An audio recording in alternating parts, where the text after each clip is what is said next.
Hola a todos. Hoy nos adentraremos en un caso estremecedor, uno que nos recuerda lo frágil que puede ser la confianza cuando proviene de aquellos que más amamos. La traición de un ser querido siempre cae como un rayo inesperado. Confiamos plenamente en quienes consideramos cercanos, sin imaginar que puedan volverse en nuestra contra. Pero los criminólogos saben algo que muchos prefieren no aceptar. Cuando ocurre un asesinato brutal, la primera mirada debe dirigirse hacia el entorno más próximo de la víctima. Pero ¿qué ocurre cuando el crimen no se consuma por completo? Cuando la víctima aún respira, aún lucha por su vida, incapaz de declarar, el culpable, entonces, se ve obligado a improvisar, a esconder cada rastro, a fingir una desesperación que no siente, a encubrir su horror con lágrimas falsas. Esta historia parece sacada de un thriller de suspenso, pero es totalmente real. Sucedió hace apenas unos años en Tailandia. La víctima fue Wang Nan, una mujer china embarazada, cuya historia se convirtió en uno de los casos más impactantes que haya enfrentado la policía tailandesa. El hombre que debía protegerla, su esposo, intentó asesinarla en uno de los parques nacionales del país, camuflando el crimen como si se tratara de un accidente. Pero fue la naturaleza misma la que frustró su macabro plan, brindando a Wang Nan y a su bebé una posibilidad de sobrevivir. Cuando se descubrió la verdad, tanto los médicos que lucharon por salvarla como los detectives que trabajaban en el caso quedaron completamente atónitos. Todos creían ver en el marido a un hombre angustiado, roto por el sufrimiento. Nadie sospechaba que era el autor de un acto tan cruel y despiadado. Pero lo que causó aún más horror fue el motivo que lo llevó a hacerlo. Un impulso frío, calculado, que desdibujaba por completo la imagen de un esposo amoroso. Cabe mencionar que este caso no fue el único. En el mismo país y en un periodo similar, otra pareja china vivió una tragedia semejante. En aquella ocasión, el asesino logró su cometido. Pero regresemos al relato que hoy nos ocupa. Wang Nan nació en 1987 en Nankín, una ciudad histórica y vibrante de China que alguna vez fue capital del país. Provenía de una familia acomodada que, desde el inicio, se empeñó en brindarle una formación sólida. Sus padres pusieron todo su empeño en que la joven recibiera la mejor educación posible, incentivando siempre su crecimiento personal y académico. Desde pequeña mostró una inclinación natural hacia las ciencias exactas. Su desempeño escolar fue sobresaliente y no tardó en destacar entre sus compañeros. Tras finalizar la secundaria, Wang Nan ingresó a una de las universidades más prestigiosas del país, donde se especializó en negocios y finanzas. Al mismo tiempo, dedicó parte de su tiempo libre a estudiar varios idiomas extranjeros. Una vez titulada, comenzó su vida profesional en una importante agencia de viajes. Su capacidad, compromiso y seriedad pronto la convirtieron en una figura clave dentro de la empresa. En poco tiempo, fue ascendida y enviada a Tailandia para liderar la apertura de una nueva sucursal. Allí trabajó como gerente general durante algunos años, hasta que decidió emprender su propio camino. Abrió un restaurante de cocina tradicional china que, gracias a su habilidad administrativa, rápidamente se transformó en una pequeña pero exitosa cadena en Bangkok. Wang Nan se había convertido en una empresaria respetada, con una carrera ascendente, un negocio próspero y una reputación impecable. Pero en medio de su dedicación al trabajo, había sacrificado por completo su vida personal. Fue entonces cuando conoció a Yu Xiaodong. La conexión entre ellos pareció inmediata, casi inevitable. Él también tenía ambiciones, sueños y metas propias. Ella, cansada de caminar sola, permitió que este hombre entrara en su mundo. Lo que nadie imaginaba era que detrás de su sonrisa se ocultaba una sombra que cambiaría su destino para siempre. Al inicio, la relación parecía ideal. Dos personas exitosas, unidas por intereses comunes, compartiendo sueños de futuro. Se les veía juntos en eventos, apoyándose mutuamente en sus emprendimientos, con una química que muchos envidiaban. Wang Nan, que tanto había trabajado por construir una vida estable, creyó haber encontrado finalmente a alguien en quien confiar. Nadie imaginaba que ese mismo hombre sería quien planearía su desaparición con precisión calculadora. El entorno de Wang Nan jamás sospechó lo que se avecinaba. Sus amigos y colegas la veían radiante, ilusionada con su embarazo y su nueva etapa como madre. En las redes sociales compartía momentos de felicidad, paseos, proyectos, incluso recetas de su restaurante. Pero detrás de esa fachada de armonía, comenzaban a gestarse tensiones, discusiones sutiles, diferencias financieras, silencios que se prolongaban. La oscuridad empezaba a filtrarse en lo que parecía un hogar perfecto. Y lo que vendría después sería una traición tan profunda, que marcaría a todos los involucrados para siempre. La mujer recordaría más tarde que su última relación sentimental había tenido lugar en los años de universidad. Desde entonces, su vida se había convertido en una vorágine de responsabilidades y compromisos laborales que la mantenían alejada de cualquier posibilidad de romance. A pesar de estar cerca de cumplir los 30, Wang Nan no sentía una preocupación real por su soledad. Su tiempo estaba completamente absorbido por los negocios, por las reuniones, por los objetivos que se imponía a diario. Siempre con prisa, siempre con algo más por hacer. Aunque llevaba ya varios años viviendo en Tailandia y dominaba el idioma con soltura, decidió inscribirse en un centro de formación para perfeccionar aún más su conocimiento del tailandés.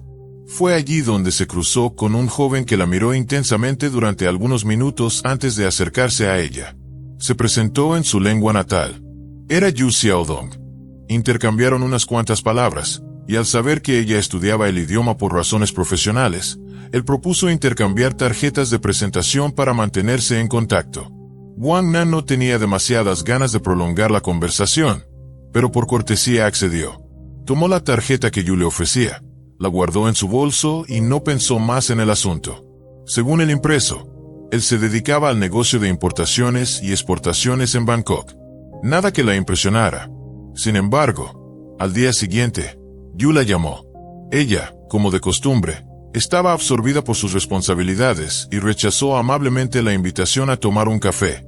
Días más tarde, él volvió a intentarlo, y Wang nuevamente declinó, argumentando que se encontraba preparando una conferencia empresarial en la que buscaba ampliar sus contactos comerciales. Pero Yu no se dio por vencido. Apareció en aquel evento con un ramo exuberante de flores. Esperó pacientemente hasta que Wang Nan terminara sus compromisos. Una vez libre, se le acercó nuevamente para invitarla a cenar. La joven empresaria, conmovida por tanta insistencia, accedió. Nadie hasta ese momento se había esforzado tanto por conquistarla. Lo que siguió fue una relación que, al principio, pareció sacada de una novela. Yu no solo estaba interesado en ella, parecía completamente fascinado. Le enviaba flores a diario, cada ramo acompañado de una nota amorosa. Le llamaba cada mañana para desearle un buen día y cada noche antes de dormir. Wang Nan, aunque al principio se sintió invadida por esa atención excesiva, no pudo evitar sentirse halagada. Hacía mucho que no se dejaba envolver por el cariño de alguien, y sin buscarlo, se vio sumergida en una historia romántica que encendía emociones que creía apagadas. Yu no se limitaba a regalarle detalles bonitos. Se involucraba con pasión en cada aspecto de la vida de Wang. Aprendió a cocinar sus platos favoritos, la acompañaba a espectáculos, conseguía entradas para eventos culturales y siempre estaba dispuesto a colaborar con sus responsabilidades, tanto en casa como en el trabajo. Parecía el compañero ideal, atento, servicial, profundamente enamorado. Para Wang Nan, todo era nuevo. Era como despertar a una vida que había dejado en pausa hacía años. No podía creer que, después de tanta entrega profesional, la vida finalmente le brindara también el calor del amor. Wang se debatía entre la sorpresa y la ilusión. Había aprendido a no esperar nada de nadie, a depender solo de sí misma. Y de repente, tenía a un hombre que no solo la miraba como mujer, sino que celebraba su inteligencia, su independencia, su fuerza. Se convirtió en parte de su rutina, de sus espacios más íntimos, en reuniones de trabajo, en cenas familiares, incluso en sus momentos de silencio. Yu estaba allí, con una sonrisa y palabras de aliento. Era un amor que se sentía fácil, pleno, confiable. Pero como suele suceder en muchas historias verdaderas, lo que parece perfecto en la superficie puede ocultar grietas silenciosas, listas para quebrar todo en el momento más inesperado. Algunos amigos de Wang comenzaban a notar pequeños signos, detalles que pasaban desapercibidos para ella. Comentarios posesivos, interrupciones sutiles, una insistencia constante en controlar los tiempos y las decisiones. Pero ella, envuelta en la ilusión, restaba importancia. Pensaba que se trataba de una entrega intensa, de un amor que lo daba todo. No entendía que esas mismas señales podían ser el inicio de algo mucho más oscuro, algo que la llevaría al borde de la muerte. Mientras tanto, Yu ganaba terreno en su vida. Con cada gesto, con cada palabra, se aseguraba de volverse indispensable. Se presentaba como un hombre sensible, comprometido, dispuesto a construir un futuro juntos. Para Wang, todo parecía avanzar de forma natural. Nunca imaginó que detrás de tanto afecto, se escondía una mente que calculaba cada paso con frialdad y propósito. Cada regalo, cada nota romántica, cada llamada amorosa, no eran más que piezas de un juego perverso cuyo desenlace aún estaba por escribirse. Ella que eso solo pasaba en las películas, que una historia así de intensa y repentina no podía ser real. Pero si lo era, estaba ocurriendo. Solo que Yu Xiaodong tenía demasiada prisa. Apenas llevaban unos meses saliendo y ya hablaba de boda, de nombres para sus futuros hijos, de un hogar juntos. Wang Nan no sabía cómo reaccionar. Le parecía excesivo, incluso incómodo, aunque él insistía en que ambos ya estaban en sus 30s y que ese era el momento ideal para formar una familia. En más de una ocasión, Nan le hizo saber sus dudas. No estaba segura de que él fuera el indicado. Cada vez que intentaba tomar distancia o poner límites, Yu contraatacaba con palabras dulces, promesas eternas, y una presencia tan constante que era casi imposible ignorarlo. Una noche, tras una conversación particularmente intensa, él le prometió que haría todo para demostrarle cuánto la amaba. Esa misma noche le envió una larga carta emotiva, llena de palabras tiernas. Le prometía ser el mejor esposo del mundo, el padre perfecto, el compañero de vida que ella merecía. A la mañana siguiente, Wang se encontró con él parado en la puerta de su casa, flores en mano. Con una sonrisa triunfal, Yu declaró que jamás había estado tan seguro de sus sentimientos y que quería casarse con ella de inmediato. Wang, entre risas nerviosas, le respondió que el registro civil no abriría sino hasta dentro de 1 hora y media. A lo que él, sin dudar, propuso ir de todas formas y ver si ya podían casarse. Nan aceptó, segura de que encontrarían las puertas cerradas. Pero al llegar, la oficina estaba abierta, y el funcionario encargado de registrar uniones ya los esperaba detrás del escritorio. Más tarde se sabría que Yu lo había arreglado todo con anticipación. Había pedido una excepción especial para formalizar el matrimonio esa mañana. Así fue como, sin vestido blanco, sin anillos, sin familia, sin amigos, y sin una sola foto que atestiguara el momento, Wang Nan se convirtió en esposa. Sentía que todo había sucedido demasiado rápido, casi sin que ella lo decidiera. No había tenido tiempo ni siquiera de presentarle a su madre, con quien siempre había mantenido una relación muy cercana. Para cuando reaccionó, ya sostenía el acta de matrimonio entre sus manos, mientras a su lado Yu sonreía, orgulloso y satisfecho. En junio de 2019, cuando Wang estaba embarazada de 3 meses, su esposo la convenció de hacer una pequeña escapada. Le dijo que debían aprovechar antes de que naciera el bebé, ya que después sería más difícil viajar o descansar. Nan accedió, aunque con cierta desgana. Eligieron visitar una reserva natural tailandesa, famosa por sus paisajes boscosos y antiguas pinturas rupestres, con más de 10.000 años de historia. Era un lugar hermoso, sereno, ideal para una escapada romántica, o al menos eso parecía. Pero el 9 de junio, en uno de los miradores al amanecer, la tragedia golpeó. Wang Nan cayó al vacío desde una altura de más de 10 metros. Los servicios de emergencia llegaron con rapidez. Yu, con el rostro bañado en lágrimas, corrió hacia los paramédicos. Les suplicaba que salvaran a su esposa, que no dejaran morir al bebé. Según sus palabras, habían estado disfrutando juntos del amanecer cuando todo ocurrió de manera repentina. Pero lo que parecía un accidente comenzó a levantar sospechas casi de inmediato.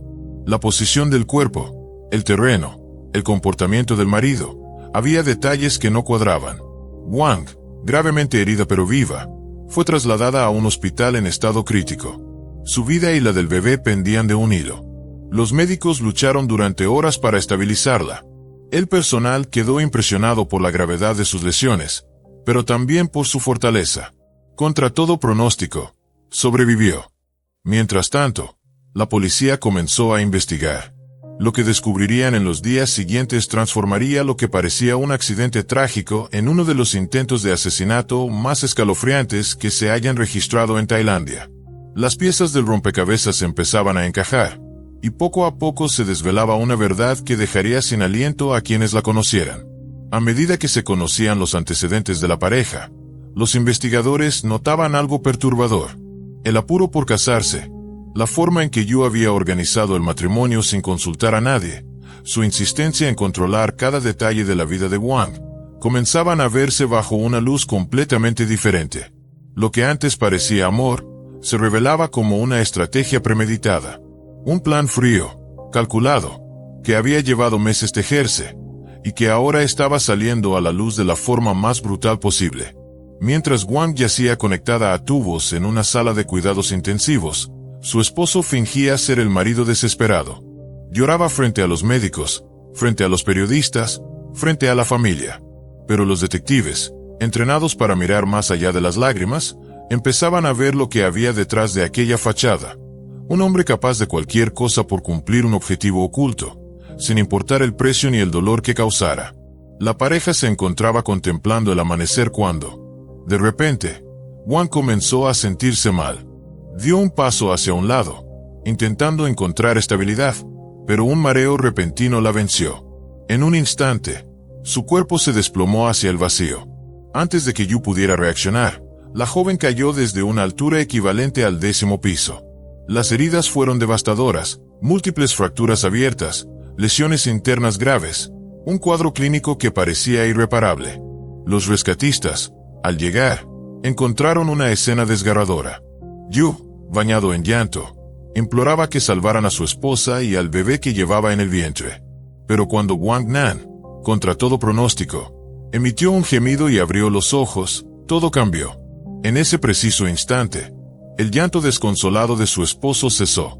Su rostro, antes contorsionado por la angustia, se congeló en una expresión de horror. Por un breve segundo, algo oscuro se reflejó en su mirada. Sin embargo, Yu reaccionó de inmediato. Se arrodilló junto a ella, levantó las manos al cielo y agradeció en voz alta por el milagro de que su esposa aún estuviera viva. Luego, se inclinó lentamente hacia su oído y le susurró algo en chino. Nadie más lo oyó, pero Nan, aunque aturdida, no lo olvidaría jamás.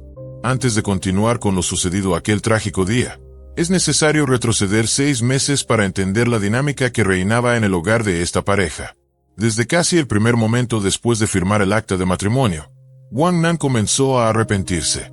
Había albergado la esperanza de que Yu fuera un buen esposo, un compañero confiable, alguien en quien apoyarse. Pero rápidamente la realidad la golpeó con crudeza. El hombre al que había entregado su confianza pasó de ser un romántico devoto a un parásito instalado en su vida. Xiao Dong pasaba los días encerrado en casa, absorto en videojuegos, mientras se dedicaba a gastar el dinero que Wang ganaba con esfuerzo. No colaboraba en el presupuesto familiar. Cuando ella le pedía explicaciones, él argumentaba que su negocio se encontraba en una pausa estacional, y que pronto volvería a activarse. Esa pausa, sin embargo, se volvió permanente. Wang, cansada de esperar, decidió investigar por su cuenta. Lo que descubrió fue demoledor. La supuesta empresa de exportación e importación de Yu no existía más allá de unas tarjetas impresas. Era una fachada vacía. Fue entonces cuando comprendió el alcance de su error. No habían firmado un acuerdo prenupcial, y ahora, legalmente casados, su marido tenía derecho a utilizar su dinero, en caso de divorcio, a reclamar parte de sus bienes. Intentaron tener una conversación seria.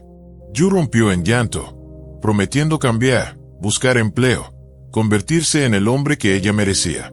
Pero esas palabras se desvanecieron pronto. No solo no buscó trabajo, sino que se sintió aún más cómodo aprovechándose de ella. Jugaba, dormía, exigía dinero para sus caprichos. Y si alguna vez ayudaba en el restaurante o en casa, lo hacía a cambio de una recompensa. Wang, finalmente harta, le dejó claro que no recibiría ni un centavo más hasta que encontrara un empleo. Al día siguiente, Yu desapareció. Lo que ella no notó de inmediato fue que también habían desaparecido su acta de matrimonio y su identificación personal. Solo se percató de esto al caer la noche, cuando su contadora la llamó alarmada por una transferencia millonaria que no había sido autorizada. Más de $500,000 habían sido sustraídos de su cuenta personal. Wang supo al instante quién era el responsable. La traición de su esposo había alcanzado un nuevo nivel. Ya no era solo un hombre vago e inmaduro. Era un ladrón, y no de cualquiera, sino de la mujer que lo había rescatado del anonimato y la mediocridad. La ira, la desilusión y el miedo comenzaron a crecer dentro de ella. Ya no se trataba solo de un matrimonio fallido, sino de una amenaza real. Wang Nan estaba casada con alguien capaz de cruzar cualquier línea. Lo que más le dolió no fue el dinero, sino darse cuenta de que todo había sido una farsa. Desde el primer ramo de flores hasta cada promesa pronunciada, todo había sido parte de un plan para acceder a su vida, su confianza y, sobre todo, su patrimonio. El hombre que se presentaba como un amante entregado era, en realidad, un estafador emocional. Y lo peor estaba aún por llegar. Mientras tanto, en público, Yu seguía desempeñando su papel de esposo ejemplar. Lloraba ante cámaras, acompañaba a Wang al hospital, decía palabras conmovedoras a cualquiera que lo escuchara. Pero las pruebas en su contra comenzaban a acumularse. La policía ya tenía conocimiento de la transferencia ilícita. Y aunque él fingía no saber nada, los hechos hablaban por sí solos. No era solo un mal marido. Era un hombre capaz de atentar contra la vida de la mujer que le había dado todo. Los días siguientes serían decisivos. Wang, aún convaleciente, debía enfrentarse no solo a su recuperación física, sino al peso emocional de una verdad que la desbordaba. En sus noches sin sueño, revivía cada gesto, cada palabra, tratando de entender en qué momento comenzó el engaño. Y, aún más importante, si alguna vez hubo algo real en todo aquello.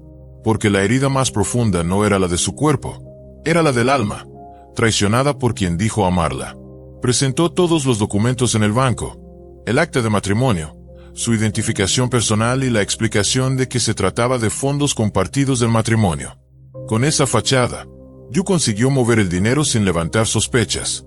Pero Wang Nan, al descubrir el robo, no dudó un segundo en acudir a la policía. Sabía que no se trataba solo de una disputa conyugal, sino de un delito. El esposo fugitivo fue localizado pocas horas después, justo cuando intentaba retirar parte del dinero en una sucursal bancaria. En cuanto lo arrestaron, Yu rompió en llanto. De rodillas, frente a su esposa y a los oficiales, suplicó perdón. Confesó que había perdido una gran cantidad apostando y que ahora su vida corría peligro, ya que los acreedores lo estaban amenazando de muerte si no pagaba lo que debía.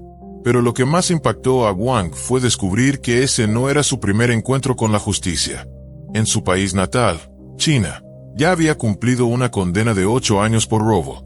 Wang Nan sintió como la vergüenza la invadía por completo.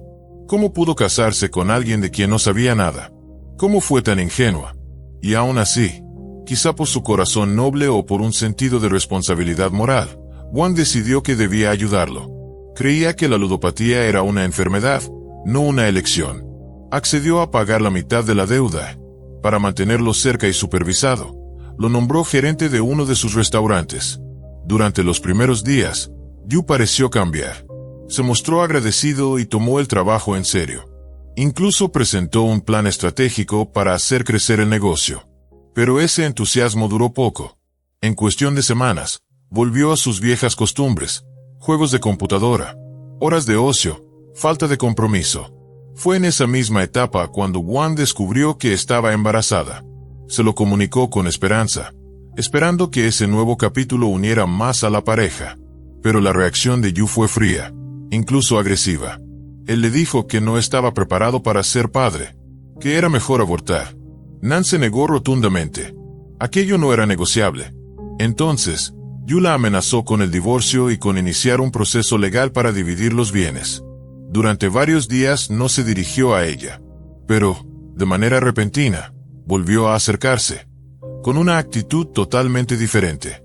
Se disculpó por todo lo que había dicho, alegando que había hablado bajo la presión del momento. Aseguró estar feliz por la llegada del bebé y retomó su rol de esposo ejemplar. Cocinaba, limpiaba, cuidaba a Wang como nunca antes. Los siguientes 2 meses fueron extrañamente tranquilos. Wang se sentía casi feliz. Era como si por fin el hombre que había conocido al principio de la relación hubiera regresado. Yu cumplía con sus responsabilidades como gerente. Era atento, afectuoso y hasta cariñoso. Comenzó a decorar la habitación del bebé, a asistir con ella a las consultas médicas, a hablar sobre el futuro. Un día, le propuso algo que a Wang le pareció razonable: contratar un seguro de vida y salud para ella, por si ocurría alguna emergencia relacionada con el embarazo. Agradecida, aceptó sin dudar. Incluso se sorprendió de no haberlo pensado antes. El seguro fue gestionado al día siguiente. Un par de semanas después, Yu comenzó a hablar de tomarse unas vacaciones. Decía que necesitaban despejarse, dejar atrás toda la tensión de los meses anteriores, que no habían tenido luna de miel, y que cuando naciera el bebé, no podrían viajar por mucho tiempo. Wang se mostró renuente al principio, pero él insistió con argumentos sólidos. Necesitaban renovarse, liberarse de las cargas emocionales, volver a conectar. Finalmente, ella accedió. Yu eligió el destino, una reserva natural famosa por su belleza, sus paisajes y su tranquilidad. A ojos de Wang, parecía el lugar perfecto para relajarse unos días y reconectar con su esposo antes de la llegada del bebé. Lo que ella no sabía era que todo, el seguro, el viaje, la aparente armonía, era parte de un guión perverso cuidadosamente elaborado. Esa aparente calma que había vuelto a sus vidas no era más que el disfraz de una mente calculadora que ya tenía en marcha el siguiente paso. Yu había aprendido a mostrarse encantador cuando era necesario, a usar el afecto como anzuelo, la culpa como cadena. Y ahora tenía todo lo que necesitaba para ejecutar su plan. Un seguro a su nombre, una esposa embarazada en una zona apartada, y una historia perfecta de accidente para contar a la policía. Wang, por su parte, estaba llena de ilusiones. Se sentía tranquila, confiada, agradecida por esta nueva oportunidad de construir una familia. El amor, o lo que creía que era amor, le había nublado el juicio. No veía las señales, no sospechaba nada. Mientras hacía la maleta para su escapada romántica, jamás imaginó que estaba empacando para lo que pudo haber sido su último viaje. La mujer fuerte, exitosa, que había levantado un imperio con sus propias manos, estaba a punto de enfrentarse a la traición más atroz, la que llega disfrazada de redención. Aceptó. Su esposo se encargó de todo. Eligió el destino, reservó el hotel, diseñó las actividades y trazó los itinerarios para que el viaje fuera entretenido y enriquecedor, pero al mismo tiempo lo suficientemente ligero para no agotar a su esposa embarazada. Wang Nan no intervino en ningún detalle. Estaba feliz al ver el entusiasmo con el que su marido preparaba cada aspecto de lo que sería, según sus palabras, un viaje para recordar. El 7 de junio llegaron por primera vez al Parque Nacional. Pasaron el día recorriendo senderos, disfrutando de miradores y paisajes que parecían sacados de una postal. Era un viernes caluroso y lleno de visitantes. Por la tarde, los caminos estaban saturados de turistas que fotografiaban todo, desde árboles hasta rocas. Nan notó que Yu comenzaba a mostrarse molesto, tenso, incómodo. Cuando le preguntó qué le ocurría, él respondió que no soportaba tanta gente, que quería un momento de paz junto a ella, contemplar el atardecer sin ruidos ni distracciones. Wang, creyendo que se trataba de una muestra de sensibilidad romántica, se dejó convencer. Al caer la noche y mientras el parque comenzaba a vaciarse, Yu trepó la cerca de un mirador y la llamó con insistencia para que lo acompañara. Le aseguraba que desde ahí la vista era impresionante. Pero Nan, cansada y consciente de los peligros de moverse en la oscuridad estando embarazada, se negó. Le dijo que no era seguro. Él se enojó visiblemente, pero al poco rato volvió a su lado y le propuso regresar el domingo para ver el amanecer. «Será nuestro momento», dijo. Volvieron al hotel pasada la medianoche. El sábado lo dedicaron a descansar y reponerse. Al día siguiente, muy temprano en la madrugada del domingo, 9 de junio, salieron rumbo al parque para cumplir con el plan. Eran las 3 de la mañana. Aún era noche cerrada. Apenas había visitantes. Wang pensó por un instante que estaban completamente solos. Todo estaba en calma. Llegaron a uno de los miradores para recibir los primeros rayos del sol. Tras contemplar la salida del sol, Yu descendió hacia una zona rocosa y llamó a su esposa para que lo acompañara. Le dijo que desde allí podría ver de cerca las antiguas pinturas sobre la roca. Wang dudó, pero su esposo insistió. Le prometió que la ayudaría a subir y bajar, que no había peligro. Confiando en él, Wang se acercó. La vista era en verdad hipnótica. El silencio del amanecer envolvía todo. Yu la rodeó con los brazos. En voz baja, le preguntó si se arrepentía de algo en la vida. Wang, sorprendida por la pregunta, respondió que no. Que, a pesar de todo, no se arrepentía de nada. Yu acarició su cabello, le dio un beso en la mejilla, y entonces, con una voz fría, le susurró al oído: «Muere». En ese instante, aflojó su abrazo y la empujó con fuerza por el borde del acantilado. Se giró lentamente y observó el entorno. Nadie. Todo en silencio. Miró hacia abajo, pero no pudo ver dónde había caído exactamente su esposa. No escuchó gritos, ninguna señal de vida, ninguna voz. Eso solo podía significar una cosa: nadie había presenciado lo ocurrido. Ningún testigo. Tranquilo, Yu comenzó a caminar hacia la salida del parque, esperando el momento oportuno para reportar el accidente. Lo que no sabía era que, en una parte baja del sendero, unos excursionistas se habían desviado del camino principal.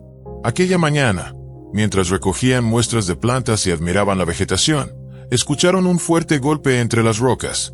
Al acercarse, vieron algo que los dejó petrificados: el cuerpo de una mujer embarazada, ensangrentada, retorcido entre los arbustos, pero vivo. Wang Nan estaba inconsciente, pero respiraba. Inmediatamente, los senderistas alertaron a los guardaparques y a los servicios de emergencia. Los rescatistas llegaron en minutos. Era una zona complicada, con terreno escarpado y rocoso, pero lograron sacarla con vida. Fue un milagro, un golpe contra todas las probabilidades. Una vida que debía haber terminado ahí mismo, pero que se aferró con todo a la existencia. Mientras tanto, Yu caminaba por el parque como si nada, esperando el momento perfecto para aparecer en escena como el esposo devastado, con lágrimas en los ojos y una historia que conmovería a cualquiera. Lo que Yu ignoraba es que todo su plan estaba a punto de venirse abajo. Había subestimado la fuerza de Wang Nan, la rapidez de los socorristas, y sobre todo, la presencia inesperada de aquellos excursionistas que, sin saberlo, se convirtieron en los ángeles de la guarda de una mujer que acababa de ser traicionada de la forma más monstruosa imaginable. Los siguientes minutos fueron clave. Los paramédicos estabilizaron a Nan y la trasladaron de urgencia al hospital. Su estado era grave, pero no irreversible. Nadie entendía cómo había sobrevivido a una caída tan brutal. Y mientras los médicos luchaban por su vida, la policía recibía los primeros informes. El testimonio de los senderistas, la evidencia física, la posición del cuerpo, todo comenzaba a contradecir la versión que Yu tenía planeada. La verdad estaba saliendo a la luz, y el final que él había calculado con tanto cuidado estaba a punto de escaparse de sus manos. Notaron el cuerpo tendido entre las rocas. Sin perder tiempo, llamaron a los rescatistas y reportaron el incidente. Para entonces, Yu Xiaodong ya había abandonado la reserva, caminando tranquilamente hacia la salida. Pero apenas cruzó el camino principal, varias patrullas y ambulancias pasaron a toda velocidad, con luces encendidas y sirenas aullando. En ese instante, lo entendió todo. Lo que jamás pensó posible había ocurrido. Su esposa estaba viva. Volvió corriendo al lugar de la caída, y allí montó una escena que habría engañado a cualquiera. Gritó, lloró, suplicó ayuda con desesperación. Se arrodilló, rompió en llanto, llamándola por su nombre. Fingía la imagen perfecta del esposo desgarrado por la tragedia. Estaba convencido de que Wang ya no podía hablar, que no quedaba nadie para contar la verdad. Pero lo que no sabía era que durante la caída, Wang había golpeado varias ramas, lo que desaceleró su cuerpo antes de impactar contra los arbustos, y finalmente, rodar hasta las rocas. Ese azar natural, esa cadena de obstáculos, había amortiguado lo suficiente el impacto para salvar su vida y la del bebé. Las lesiones, sin embargo, eran severas. Fracturas abiertas, heridas internas, contusiones múltiples y una hemorragia masiva. Wang Nan estaba al borde de la muerte. Mientras los médicos luchaban por estabilizarla, Yu seguía interpretando su papel. Lloraba sin parar, Decía que no podía vivir sin su esposa, que era el peor día de su vida. Pero todo cambió en un segundo. Entre el ajetreo, Wang abrió los ojos. No podía hablar, pero su mirada lo dijo todo. Yu se paralizó. El miedo real se reflejó en su rostro. Se acercó lentamente, fingiendo ternura, y le susurró al oído, en chino: si hablas, te mato. La joven fue trasladada de inmediato a cuidados intensivos. Su estado era crítico. Traumatismo craneoencefálico, fracturas múltiples, órganos internos dañados y la columna seriamente comprometida. Los médicos temían que, aunque sobreviviera, jamás volvería a caminar. Pasó varios días en coma, conectada a máquinas de soporte vital. Durante ese tiempo, Yu no se separó de ella. Dormía en la silla de su habitación, comía allí mismo, no permitía que nadie más la cuidara. Para el personal médico, era una imagen de amor absoluto, pero la realidad era mucho más oscura. Yu no estaba allí por amor, sino por miedo. Miedo a que Wang despertara y hablara. Cada vez que se quedaba a solas con ella, escaneaba los equipos médicos buscando la forma de sabotearlos. Observaba los tubos, los monitores, analizaba cómo desconectar algo sin dejar rastros. No era devoción lo que lo movía, era desesperación por terminar lo que había empezado. Cuando Wang finalmente despertó, su esposo quedó petrificado. Se negaba a dejarla sola ni un minuto. No por cuidado, sino por amenaza. Apenas la enfermera salía de la habitación, Yu se inclinaba sobre ella, con los dientes apretados, repitiendo que si decía una sola palabra, él acabaría lo que no pudo terminar en el acantilado, que ya no tenía nada que perder. En el primer interrogatorio, Wang repitió las palabras de su esposo. Dijo que había sentido un mareo, que había caído sola. Pero unas horas después, cuando Yu tuvo que salir por un momento, Wang aprovechó. Le pidió a la enfermera que llamara a la policía y que no dejara entrar a su esposo bajo ninguna circunstancia. Fue entonces cuando, con la voz temblorosa y el cuerpo aún roto, narró la verdad. Su esposo la había empujado. Lo había planeado todo. Cuando los oficiales fueron a detenerlo en la misma habitación del hospital, Yu estalló. Entró gritando que su esposa estaba delirando, que el golpe en la cabeza la había hecho perder la razón, que él jamás le haría daño. Pero sus palabras sonaban vacías, huecas. Nadie creyó en su llanto. La verdad ya había salido a la luz. Fue esposado y detenido ese mismo día, en la sala donde horas antes fingía ser el esposo perfecto. Los cargos se apilaron de inmediato: intento de asesinato, amenazas, manipulación emocional. Wang, desde la cama del hospital, exhaló con alivio al ver cómo se lo llevaban. Aún le esperaba un largo y doloroso proceso de recuperación. Pero al menos, el monstruo que había intentado destruirla ya no estaba cerca. Las noticias del caso comenzaron a circular con rapidez. Los medios locales y nacionales no tardaron en cubrir la historia. Una mujer embarazada, víctima de un intento de asesinato a manos de su propio esposo, sobrevivía milagrosamente y se atrevía a alzar la voz. La opinión pública se volcó en apoyo a Wang Nan, una figura de valentía, resistencia y dignidad frente a la traición más cruel. En los días siguientes, los médicos confirmaron que, si bien su estado seguiría siendo delicado por un tiempo, su vida ya no corría peligro. La batalla por su salud continuaba, pero el primer paso, sobrevivir, ya lo había ganado. Y en el corazón de esa mujer quebrada físicamente, comenzaba a renacer la determinación de enfrentarlo todo y de no guardar más silencio. La esperaba un largo proceso de rehabilitación, pero al menos ahora, por fin, se sentía a salvo. En un principio, Wang Nan tenía la esperanza de que su embarazo pudiera continuar, pues increíblemente, el bebé había sobrevivido a la caída. Sin embargo, el uso de analgésicos potentes, varias cirugías bajo anestesia general y la necesidad de aplicar antibióticos de amplio espectro ponían en riesgo no solo al feto, sino también su propia vida. Los médicos fueron tajantes: la prioridad era salvar a la madre. El feto, además, tenía mínimas probabilidades de sobrevivir tras tanta medicación. Para Wang, fue una noticia devastadora. Lloró como nunca antes. Sentía que había sido castigada doblemente. Pero, tras un profundo dolor, siguió las recomendaciones médicas. La pérdida del hijo que tanto había esperado se convirtió en otra herida abierta. tan profunda como las que tenía en el cuerpo. El juicio comenzó meses después. Xiao Dong negó rotundamente cualquier responsabilidad. Se aferraba a la versión del accidente con obstinación. En prisión se comportaba con calma, incluso con soberbia. Contrató a un equipo de abogados de renombre y mostraba seguridad en que, si no salía absuelto, al menos recibiría una condena leve. Los fiscales, sin embargo, estaban convencidos de que el crimen fue premeditado. Afirmaban que Yu había planeado el asesinato para cobrar el seguro de vida de su esposa y quedarse con su fortuna, estimada en casi $2,5 millones. Pero durante uno de los interrogatorios, Xiao Dong sorprendió a todos con una confesión inesperada.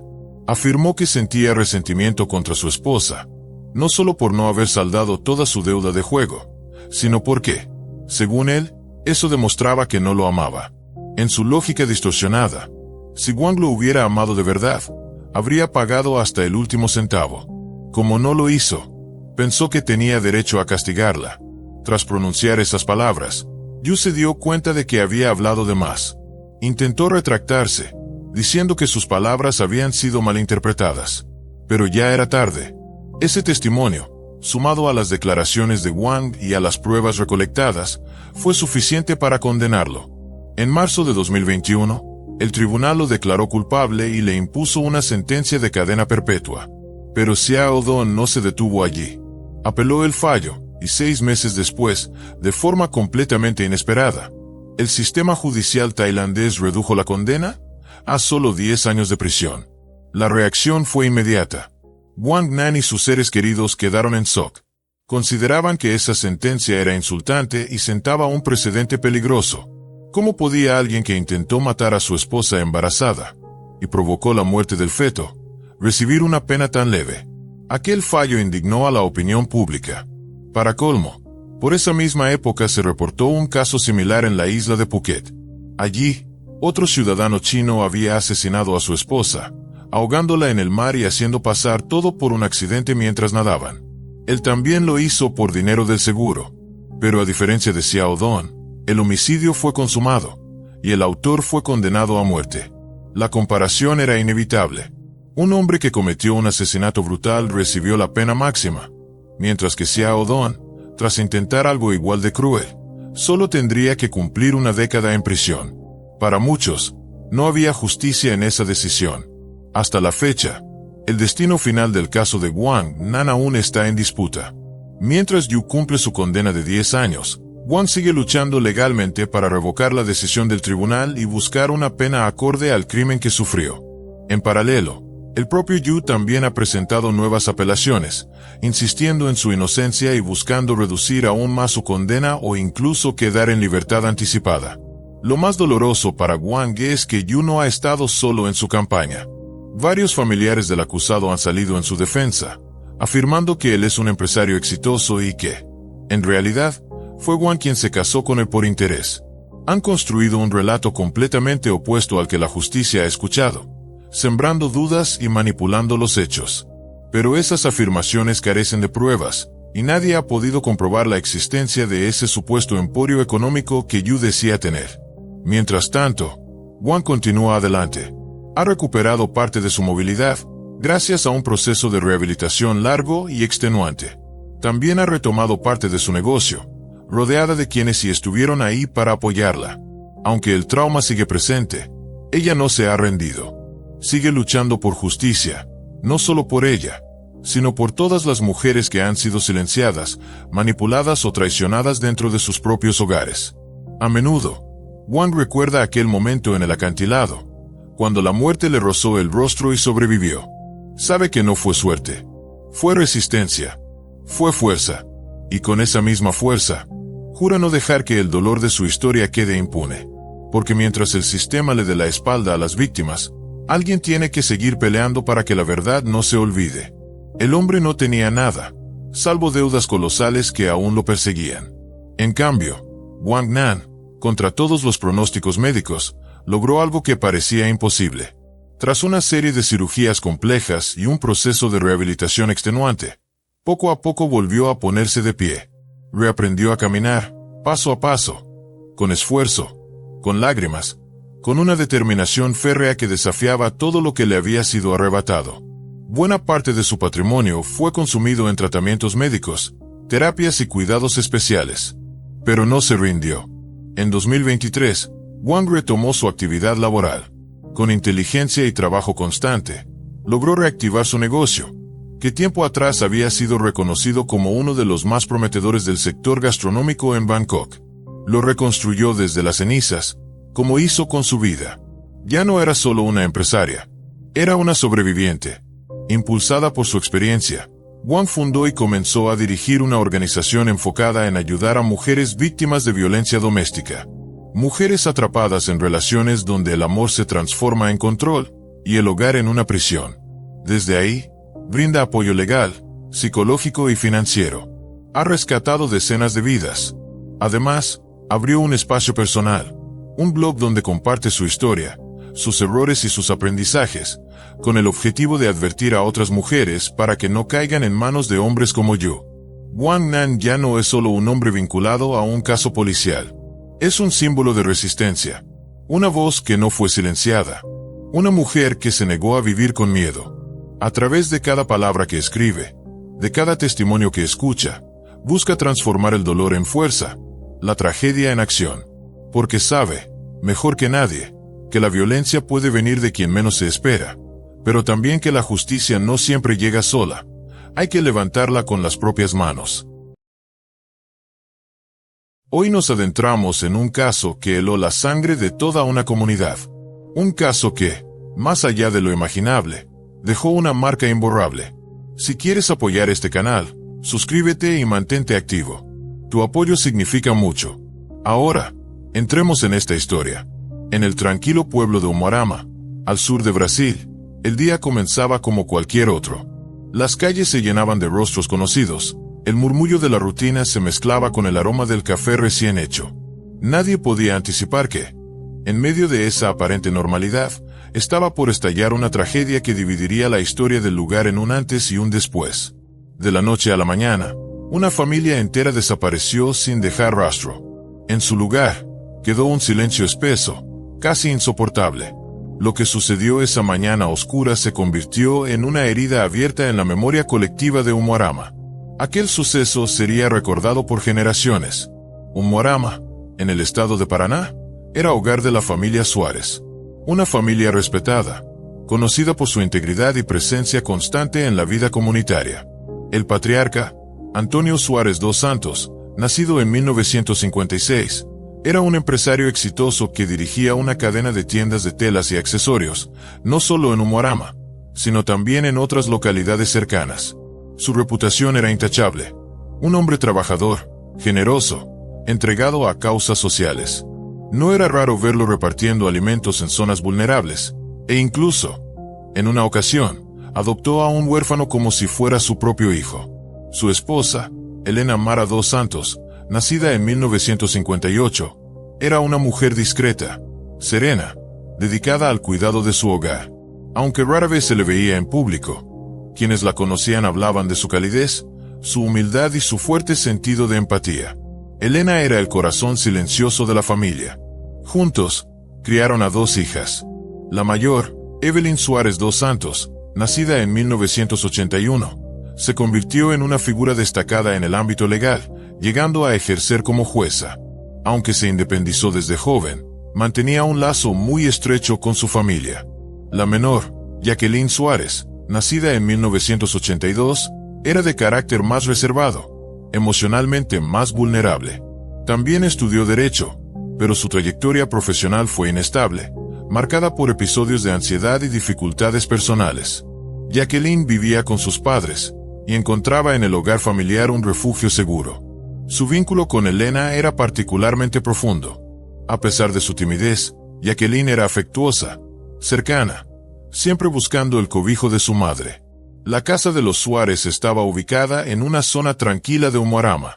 Amplia, bien cuidada, más que un simple inmueble, era símbolo de unión y de cariño. Ahí se celebraban cumpleaños, se compartían cenas familiares, se construían recuerdos. Antonio y Helena se esmeraban en que sus hijas se sintieran protegidas, queridas, enraizadas. Desde afuera, La vida de los Suárez parecía ejemplar. Una familia forjada a base de trabajo, compromiso y valores sólidos. Para los vecinos, eran un modelo a seguir, una imagen de éxito cimentado en el esfuerzo y el amor familiar. Pero esa imagen, aparentemente perfecta, estaba a punto de desmoronarse. A los 39 años, Jacqueline conoció a Jan Michelle dos Avaros. El encuentro fue casual, uno de esos cruces de camino que cambian destinos. Jan, de edad similar, aparentaba ser un hombre bien establecido, con empleo en el sector público y una personalidad segura. Su apariencia y su actitud transmitían estabilidad y empatía, justo lo que Jacqueline había estado buscando durante años. En un principio, Jan se mostró atento, presente, siempre dispuesto a ofrecer apoyo emocional. La relación avanzó rápidamente. Antonio y Elena, aunque reservados, miraban con esperanza esta nueva etapa en la vida de su hija. Preferían no intervenir, confiando en que el vínculo seguiría su curso natural. Pero había señales. Desde el inicio, quien observaba con atención podía notar ciertos comportamientos inquietantes en Jan. Su interés en los movimientos de Jacqueline era excesivo. Preguntas constantes sobre dónde estaba, con quién hablaba, y comentarios sutiles que con el tiempo se volvieron incisivos sobre su ropa, sus amistades. Lo que al principio parecía preocupación, pronto se tornó en control. Evelyn Suárez dos Santos, la hermana mayor de Jacqueline, recordaría más tarde ciertos indicios preocupantes.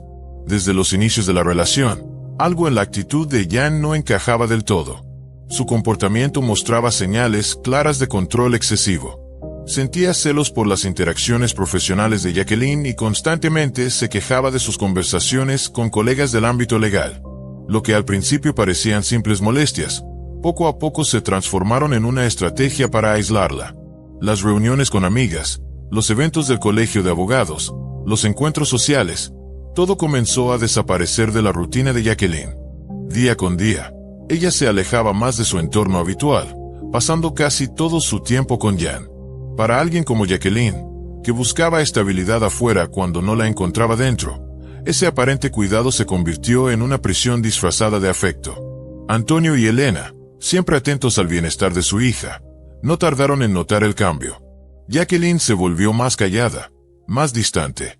Compartía menos sobre sus pensamientos y sentimientos, y justificaba las explosiones de carácter de Jan diciendo que estaba pasando por un mal momento. Confiando en que la situación mejoraría con el tiempo, sus padres decidieron no intervenir de manera directa. Pero la influencia de Jan crecía. Se hizo presente en la casa familiar, asistía a cenas, celebraciones y fechas importantes. Se mostraba como alguien que quería formar parte del núcleo familiar. Sin embargo, no todos se sentían cómodos con su presencia. Mientras algunos lo veían como un hombre que intentaba integrarse, otros percibían en él una actitud forzada, incluso agresiva en ciertos matices. Jacqueline, por su parte, decidió continuar con la relación. Después de tantos altibajos emocionales, la idea de construir una vida junto a alguien parecía tener sentido. Así, poco a poco, Jan Michelle dos Avaros se convirtió en una figura constante, no solo en su vida, sino también en la dinámica de los Suárez. Con el tiempo, los cambios en Jacqueline se hicieron más evidentes. Evitaba hablar de su futuro, mostraba señales claras de agotamiento emocional. Sus padres lo notaban, pero temían que un enfrentamiento directo solo la empujara más hacia ese abismo. Las discusiones entre ella y Jan se volvieron frecuentes, a veces por cosas insignificantes, pero el tono, siempre elevado, creaba una tensión insoportable. Los conflictos más intensos surgían cuando se trataba de la carrera profesional de Jacqueline, algo que Jan parecía despreciar abiertamente. Incluso una simple llamada telefónica podía detonar un episodio de celos irracional. Evelyn intentó, en más de una ocasión, hacerle ver a su hermana la importancia de conservar su independencia. Pero Jacqueline ya estaba profundamente enredada en una relación marcada por la inestabilidad emocional y la presión constante. Y aunque Antonio y Elena nunca dejaron de apoyarla, el ambiente dentro del hogar empezó a deteriorarse. Lo que antes era un refugio de paz se convirtió en un escenario de tensión permanente. Las noches, antes tranquilas, se tornaron en discusiones. Jan ya no ocultaba su mal genio, ni siquiera frente a sus suegros. Su impaciencia se volvía cada vez más evidente. Antonio trató de hablar con él, de ofrecerle ayuda o buscar alguna solución, pero sus esfuerzos solo recibían respuestas frías o gestos de molestia apenas disfrazados. Elena, siempre perceptiva, hizo lo posible por mantenerse cerca de Jacqueline, pero sabía que la influencia de Jan ya había dejado una huella profunda en el ánimo de su hija. Al principio, la familia Suárez quiso creer que se trataba de una mala racha, que era cuestión de tiempo para que todo volviera a la calma. Pero los días pasaban, y cada uno parecía alejar más a Jacqueline de la vida que alguna vez conoció. Lo que vivía ya no era una etapa difícil. Era una transformación alarmante, el ascenso de una dinámica peligrosa. Cuando Jacqueline Suárez y Jan Michelle decidieron comprometerse formalmente, la relación ya estaba deteriorada. Las peleas, los celos, la presión emocional, todo lo que envolvía esa unión parecía contrario a la felicidad. Aún así, los preparativos para la boda avanzaron. Desde el inicio, el proceso estuvo cargado de tensión. Jacqueline, que alguna vez soñó con una vida propia, ahora se mostraba apática, ausente. Apenas participó en la organización del evento. Fueron sus padres quienes se encargaron de todo, intentando mantener la normalidad, aunque fuera solo por fuera. Pero un día antes de la ceremonia, ocurrió un incidente grave. Jan tuvo una explosión emocional provocada por un simple mensaje de trabajo que interpretó como una infidelidad. Su reacción fue tan desproporcionada que puso en riesgo la boda completa. Lo que debía ser un momento de celebración, se convirtió en una señal de alerta que ya no podía ignorarse. Quienes estuvieron cerca de la familia recuerdan que, en los días previos a la boda, incluso se habló de cancelarla. Antonio y Elena se enfrentaron a una decisión que ningún padre quisiera tener que tomar. Por un lado, temían que suspender el matrimonio pudiera afectar gravemente el estado emocional de Jacqueline. Pero, por el otro, también sabían que seguir adelante con una unión marcada por el conflicto y la tensión podía tener consecuencias irreversibles. Al final, decidieron no intervenir. La ceremonia se llevó a cabo, pero el ambiente estaba lejos de ser festivo. Había una tensión palpable entre los asistentes. Las sonrisas eran escasas, los rostros mostraban más preocupación que alegría. Jacqueline, siempre reservada, parecía aún más distante. Se movía como por compromiso, con una expresión vacía, sin emoción. En contraste, Jan mantenía una imagen compuesta, casi impecable. Pero quienes lo conocían con más profundidad notaban un trasfondo de irritación detrás de su cortesía medida. La boda no fue una celebración. Fue una formalidad, un acto social que, más que marcar el inicio de una nueva etapa, parecía sellar un error que ya muchos intuían. Durante su discurso, Antonio eligió sus palabras con extremo cuidado. Habló sobre la importancia de la paciencia, del respeto mutuo, de la voluntad de sostenerse en los momentos difíciles. Evitó las frases típicas de júbilo y esperanza. Su tono era el de un hombre que intentaba mantener la compostura mientras cargaba con un presentimiento sombrío. Evelyn recordaría después que el día entero se sintió pesado, como si el aire mismo advirtiera que algo no iba bien. Ella, junto con varios familiares, sintieron que las cosas avanzaban en dirección contraria a la que deberían. Después de la ceremonia, los recién casados regresaron a la casa de Antonio y Elena. Aunque inicialmente se había planeado que comenzaran su vida juntos en un espacio propio, por razones económicas y logísticas decidieron quedarse en la residencia familiar. No fue una decisión motivada por alegría, sino por necesidad, y esa elección solo amplificó las grietas que ya se habían formado. Jacqueline intentó adaptarse, cumplía con sus tareas cotidianas, pero evitaba cualquier conversación sobre lo profundo. Jan, por su parte, seguía mostrándose ante los demás como un esposo atento. Pero dentro de las paredes de la casa, la tensión crecía. Pronto quedó claro que los problemas que venían arrastrando no habían desaparecido. De hecho, el hecho de vivir bajo el mismo techo que sus padres solo empeoró la situación.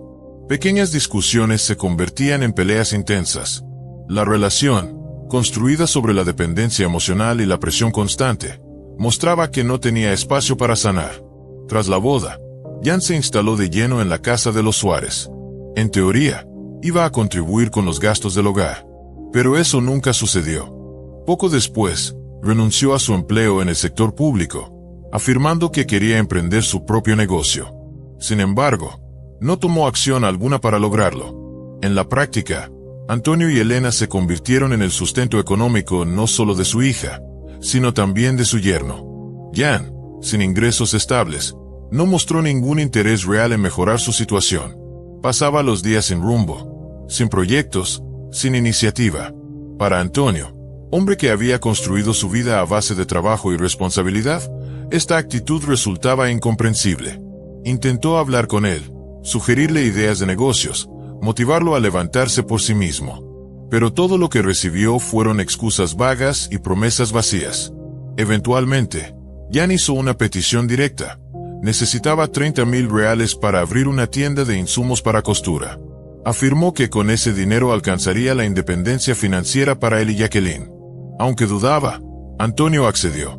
Lo hizo por su hija. Esperaba, quizás, que esta inversión trajera algo de equilibrio al caos. Pero ya no abrió ningún negocio. En su lugar, usó el dinero para comprarse un automóvil.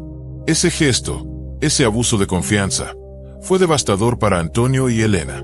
Su decepción fue profunda, pero optaron por no confrontarlo de inmediato. Querían evitar una crisis mayor, por Jacqueline. Con el nuevo auto, Jan se volvió aún más dependiente del apoyo familiar. No mostró señales de querer cambiar. Seguía viviendo del esfuerzo de sus suegros, mientras el peso económico sobre Antonio se hacía cada vez más insoportable. El respeto hacia Jan, tanto dentro como fuera del hogar, comenzó a desmoronarse.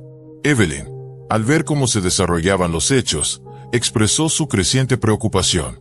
Sabía que la pasividad de Jan estaba erosionando la dinámica familiar. Habló con Jacqueline, intentó hacerle ver la importancia de la independencia económica, pero sus palabras no hicieron eco. Jacqueline, emocionalmente atada a Jan, solía justificar su inacción. Decía que necesitaba tiempo, que aún estaba superando el estrés de su antiguo empleo, que tenía planes, pero aún no los concretaba. Sus intentos de suavizar las cosas solo complicaban más la situación. Con el tiempo, las discusiones en la casa Suárez se volvieron parte del día a día. Las causas eran muchas, pero el patrón se repetía una y otra vez. Con el paso de los días, el comportamiento de Jan Michelle se volvió cada vez más impredecible. Irritable, controlador y completamente reacio al diálogo. Su presencia generaba una tensión constante que iba deshaciendo, poco a poco, el ambiente de calidez que por años reinó en la casa de los Suárez. Elena, quien al principio se esforzaba por mantener la paz, comenzó a sentir una ansiedad creciente. Algo en su interior le decía que la situación estaba saliéndose de control. Jan ya no solo mostraba mal genio, sus estallidos de ira se volvían peligrosos. Durante una discusión, azotó una puerta con tal fuerza que la rompió.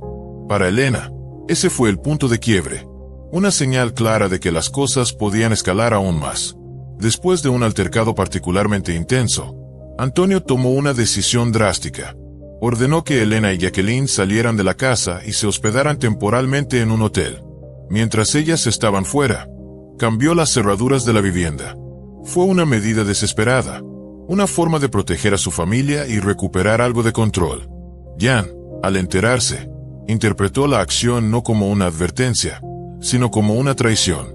En lugar de cuestionar su conducta, eligió culpar a todos los que lo rodeaban.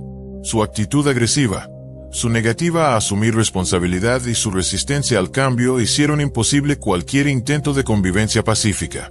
Pese a los esfuerzos de Antonio por contener la situación, el conflicto persistía. Jacqueline, aún atrapada bajo la influencia emocional de Jan, insistía en mantener la relación. Le pidió a sus padres que permitieran su regreso, que le dieran una segunda oportunidad. Esa petición dejó a Antonio y Elena en una encrucijada dolorosa. Debían elegir entre proteger la seguridad de su hogar o respetar los deseos de su hija. El temor por el futuro de Jacqueline crecía con cada día. Elena, en especial, sentía el peso de esa preocupación en cada rincón del alma. Confesó a Evelyn que ya no se sentía segura dentro de su propia casa. Y, sin embargo, actuar con firmeza era difícil. Cualquier intento de alejar a Jan era interpretado por Jacqueline como un ataque a su vida personal. El 8 de agosto de 2021, Día del Padre en Brasil, la familia Suárez intentó conservar algo de la tradición. Las festividades siempre habían sido parte importante de su vida, y aunque el ambiente estaba cargado de tensión, trataron de mantener una apariencia de normalidad. Esa mañana transcurrió en calma. No hubo señales de lo que estaba por suceder. Jean-Michel, quien ya no vivía con Jacqueline ni con sus suegros, llegó inesperadamente a la casa. Llevaba entre las manos un paquete. Dijo que era un regalo para Antonio, en honor al Día del Padre. Su actitud era aparentemente tranquila. Mostró cortesía. Se comportó con una amabilidad medida, casi artificial. Antonio y Elena aceptaron el obsequio con cortesía, aunque con evidente reserva. No mostraron entusiasmo, pero tampoco rechazaron el gesto. Jacqueline, observando desde un rincón, lucía tensa, pero se esforzaba por mantenerse serena. Jean permaneció en la casa aproximadamente 1 hora. Durante ese tiempo, la conversación fue superficial. No hubo temas delicados, ni enfrentamientos. Su comportamiento fue contenido, pero al marcharse, quedó una sensación extraña en el aire. Algo no encajaba. Su actitud pacífica no correspondía con los meses de conflicto acumulado. Aunque nadie lo sabía en ese momento, ese día sería el último en que la familia Suárez viviría una mañana normal. Lo que parecía un intento de reconciliación, en realidad, ocultaba algo más oscuro. Detrás de su aparente calma, Jean-Michel escondía intenciones que nadie en la familia podía imaginar. A la mañana siguiente, el 9 de agosto de 2021, desde el exterior, la casa de los Suárez parecía tranquila. Como siempre, su empleada doméstica llegó temprano, esperando encontrar la familiar rutina. Pasos en los pasillos, el sonido de platos en la cocina, voces. Pero en lugar de eso, la recibió un silencio denso, inquietante. Llamó, pero nadie respondió. Caminó hacia el interior, y entonces lo vio. Una escena que la paralizó. En el comedor, yacían los cuerpos de Antonio y Elena, inertes. El estado del lugar dejaba claro que algo brutal había ocurrido. Sin perder tiempo, la empleada contactó a los servicios de emergencia. La policía llegó rápidamente. El primer análisis fue inquietante. No había señales de entrada forzada. Puertas y ventanas estaban intactas. La casa se veía en orden, excepto por el comedor. Los peritos concluyeron que Antonio y Elena fueron víctimas de un ataque repentino y extremadamente violento. Las heridas eran múltiples. Había signos de golpes contundentes y de cortes punzocortantes, especialmente en la cabeza, cuello y pecho. Aún no se podía identificar con certeza el arma utilizada. Pero algo era claro. No hubo tiempo para defenderse. No hubo gritos. No hubo huida. Fue un ataque calculado y fulminante. Jacqueline Suárez fue hallada en el baño del piso superior. A diferencia de sus padres, sus heridas eran mucho más severas. Jacqueline presentaba múltiples heridas punzocortantes. Algunas de ellas eran tajos profundos, otras, puñaladas directas. La violencia empleada en su ataque fue significativamente mayor que la sufrida por sus padres. La cantidad de lesiones, así como su naturaleza, sugería un motivo profundamente personal. Era claro que no se trataba de un acto impulsivo, sino de algo cargado de furia contenida. La escena dentro de la casa era escalofriante. Los investigadores comenzaron a documentarlo todo. Cada rincón, cada objeto fuera de lugar, cada posible rastro de evidencia. No había dudas. El crimen había ocurrido dentro del hogar. No hubo forcejeos. No hubo entradas forzadas. Nada indicaba que alguien hubiera irrumpido desde el exterior. Incluso los agentes más experimentados quedaron marcados por lo que encontraron allí. La brutalidad era impactante, pero lo que más desconcertó fue el intento deliberado de ocultar o minimizar el caos. El escenario había sido manipulado con sumo cuidado, como si alguien quisiera borrar las huellas, pero sin poder eliminar el horror. La investigación oficial se puso en marcha de inmediato, con un objetivo claro: reconstruir lo que ocurrió esa noche dentro de la residencia Suárez. Pronto, los peritos llegaron a una conclusión inquietante. El responsable de la masacre no era un extraño. Era alguien cercano. Alguien que había ingresado sin levantar sospechas. La ausencia de señales de lucha y la aparente calma de la vivienda reforzaban la teoría de un ataque súbito, directo y cuidadosamente planeado. Los detectives comenzaron a interrogar a familiares, amistades y conocidos del entorno más íntimo de la familia Suárez. El objetivo era identificar a quienes habían tenido contacto reciente con Antonio, Elena y Jacqueline. Un nombre emergió casi de inmediato: Jean-Michel Dusa-Varos. El ex esposo de Jacqueline había sido visto en la casa apenas un día antes del crimen. Su visita, que en su momento fue interpretada como un intento de reconciliación, ahora adquiría un nuevo y oscuro significado. Llevó un regalo del Día del Padre para Antonio. Permaneció aproximadamente una hora en la residencia, y luego se fue. Esa simple acción lo convirtió en el centro de la investigación. Los investigadores comenzaron a indagar no solo en su comportamiento ese día, sino también en sus movimientos posteriores. Pronto descubrieron que Jan no regresó directamente a casa tras visitar a los Suárez. La declaración de su madre sobre su paradero presentaba inconsistencias. Sus mensajes mostraban que ella le preguntaba dónde estaba, justo en el momento en que Jan aseguraba haber llegado con ella. Las dudas crecieron. A estas alturas, la policía ya estaba convencida. El asesino era alguien del círculo íntimo de la familia. Para verificar su coartada, se revisaron las cámaras de vigilancia instaladas en distintas calles de Umuarama. Especial atención se dio a las rutas cercanas a la casa Suárez. Una de las cámaras captó el vehículo de Jan rondando la zona en los momentos clave. Otra lo ubicó en un punto diferente de la ciudad, estacionado cerca de una coladera pluvial. La grabación era clara. Un hombre con complexión similar a la de Jan descendía del automóvil, se acercaba a la coladera y arrojaba algo en su interior. Simultáneamente, se analizaron los datos de geolocalización de los teléfonos móviles de las víctimas y del sospechoso. El celular de Jacqueline tenía instalada una aplicación de rastreo, que permitía identificar dispositivos asociados en tiempo real. Los datos revelaron que, durante varios momentos del día del crimen, los teléfonos de Jan y Jacqueline estuvieron en los mismos lugares, en intervalos clave. Poco después, el celular de Jan dejó de transmitir ubicación. Los investigadores interpretaron esto como una acción deliberada para ocultar sus movimientos. Con base en esta información, la policía acudió al lugar donde se sospechaba que Jan había arrojado algo. Al inspeccionar la coladera, encontraron 2 teléfonos móviles, los de Antonio y Elena. El dispositivo de Jacqueline no fue hallado, lo que añadió otra capa de complejidad a la reconstrucción de los hechos. La recuperación de los celulares fue un giro crucial en la investigación. Quedaba claro que hubo un intento premeditado de deshacerse de pruebas clave inmediatamente después del crimen. La acción fue meticulosa, calculada. Todo indicaba que el responsable tenía un plan bien pensado. Cada hallazgo fue documentado con precisión por los investigadores.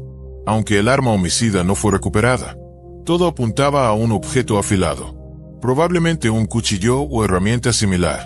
También se barajó la posibilidad de que se hubiera usado un solo instrumento con distintos extremos, uno cortante y otro contundente, para infligir diferentes tipos de heridas. Las declaraciones iniciales de Jean-Michel pronto comenzaron a chocar con las pruebas. Él afirmó que, tras dejar el regalo en casa de los Suárez, se dirigió directamente a casa de su madre. Sin embargo, los mensajes encontrados en el celular de ella contaban otra historia. Le preguntaba su ubicación, justo en el horario que él aseguraba ya estar con ella. Jan negó rotundamente cualquier participación en el crimen. Dijo que su visita fue únicamente para entregar un presente por el Día del Padre, y que se retiró poco después. Jean-Michel aseguró que se enteró de la tragedia a través de las noticias. Cuando fue confrontado con las pruebas físicas, sus respuestas fueron evasivas. Restó importancia a los hallazgos, calificándolos como coincidencias. Pero para los investigadores, las cámaras de seguridad, las inconsistencias en su relato, el hallazgo de los teléfonos descartados y los datos forenses empezaban a formar una línea de tiempo coherente. En ese punto, la policía ya tenía suficientes fundamentos para creer que Jean-Michel Dusa-Varos no solo había cometido un crimen atroz, sino que además había intentado cuidadosamente encubrirlo. Un examen forense detallado de la casa de los Suárez reveló nueva evidencia crucial. Utilizando reactivos químicos, los especialistas detectaron rastros ocultos de sangre en varias áreas, pasillos, escaleras y cocina. El análisis demostró que, poco después del crimen, alguien intentó limpiar la escena. Se identificaron marcas de agua, residuos de detergente, y señales del uso de un trapeador y una manguera de jardín. Era claro, se trataba de un intento deliberado por borrar las huellas del horror. Pero hubo un detalle que llamó poderosamente la atención de los peritos: las huellas de calzado. En varios puntos de la casa, se encontraron impresiones de sandalias. 2 patrones de suela distintos. Al principio, eso generó la sospecha de que podrían haber participado 2 personas. Sin embargo, un análisis más minucioso reveló algo insólito. Ambas huellas pertenecían al mismo individuo. Los patrones no coincidían en marca ni diseño, pero sí en la longitud del paso, la distribución del peso y la forma de caminar. El culpable había estado usando un par de sandalias, de marcas diferentes. Durante un cateo, se incautaron las sandalias negras de Jan Michelle. El análisis forense confirmó que eran de marcas distintas, una izquierda, una derecha, cada una de un fabricante diferente. Esa rareza, que podría haber pasado desapercibida, se convirtió en una pieza clave para conectar a Jan con la escena del crimen. Los expertos realizaron un análisis comparativo detallado. La forma de las suelas, el desgaste característico, la presión ejercida al caminar, todo coincidía con las huellas halladas en la casa. La probabilidad de una coincidencia aleatoria era prácticamente nula. Además, los rastros no eran caóticos. No se trataba de huellas dispersas sin sentido. El patrón mostraba desplazamientos deliberados entre los cuerpos, la cocina y la puerta principal. Era evidente que la persona conocía perfectamente la distribución de la casa, y que sus movimientos no fueron impulsivos, sino planeados.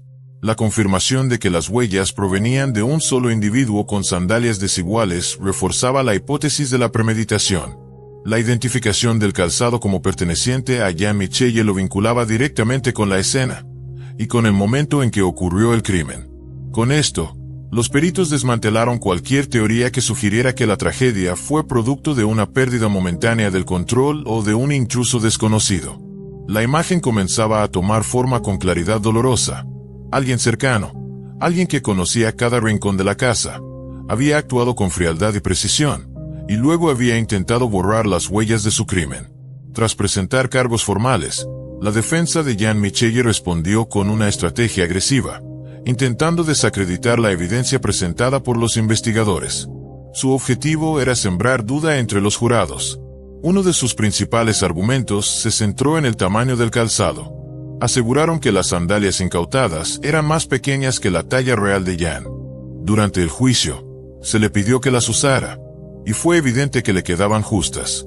Sus abogados afirmaron que esa diferencia de talla podía deberse a un error en la recolección de pruebas o a una equivocación de los investigadores.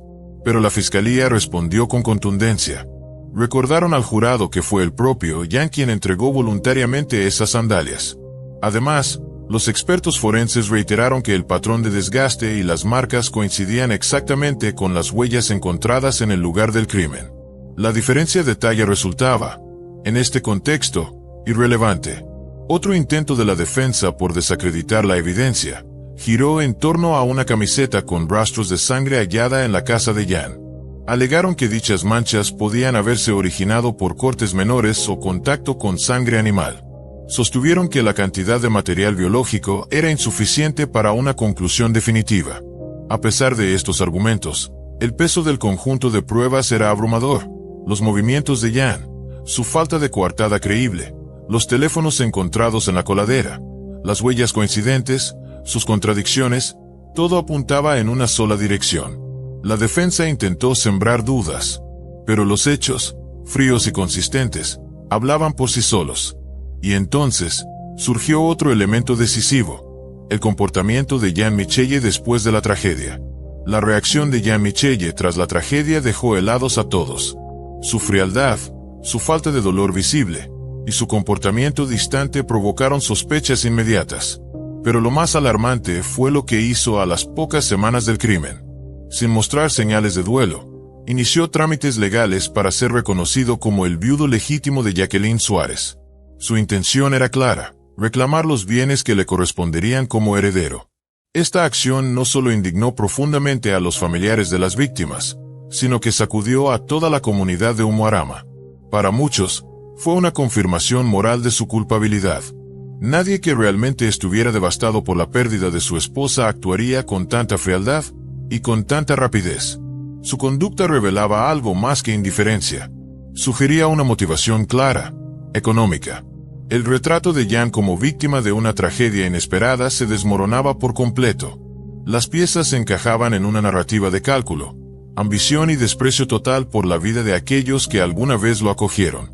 Tras revisar cuidadosamente todas las pruebas, el jurado emitió su veredicto. Jean-Michel Edu Savarós fue declarado culpable por el asesinato de 3 personas. La sentencia, 86 años y 8 meses de prisión. Además, se le ordenó pagar una indemnización de 450.000 reales brasileños a la familia de las víctimas. El veredicto fue considerado una victoria para la justicia. Pero ninguna condena, por justa que sea, puede reparar una pérdida tan devastadora. Después del juicio, un silencio pesado se apoderó de la casa de los Suárez. Ya no quedaba nadie más que Evelyn Suárez dos Santos, la única sobreviviente, sin sus padres, sin su hermana. Y aunque hubo algo de alivio al saber que el responsable enfrentaría las consecuencias, el vacío era irreversible. Para Evelyn, comenzaba un capítulo nuevo, uno que tendría que recorrer sola, cargando el peso de cada recuerdo, cada rincón del hogar, cada ausencia. La casa, que por años fue símbolo de unidad, de calor, de amor familiar, ahora se erguía como un testigo mudo de una tragedia que cambió vidas para siempre. En Umuarama, la historia de la familia Suárez quedó grabada con fuerza. Un recordatorio severo de cuán peligrosa puede ser la confianza mal depositada, incluso hacia aquellos que alguna vez fueron recibidos como parte de la familia. Gracias por acompañarme en este caso tan impactante. Tu apoyo significa mucho para mí. Si este contenido te conmovió o te pareció importante, ayúdame a compartirlo. Dale like, comenta y no olvides suscribirte. Tu participación hace toda la diferencia. Nos vemos pronto.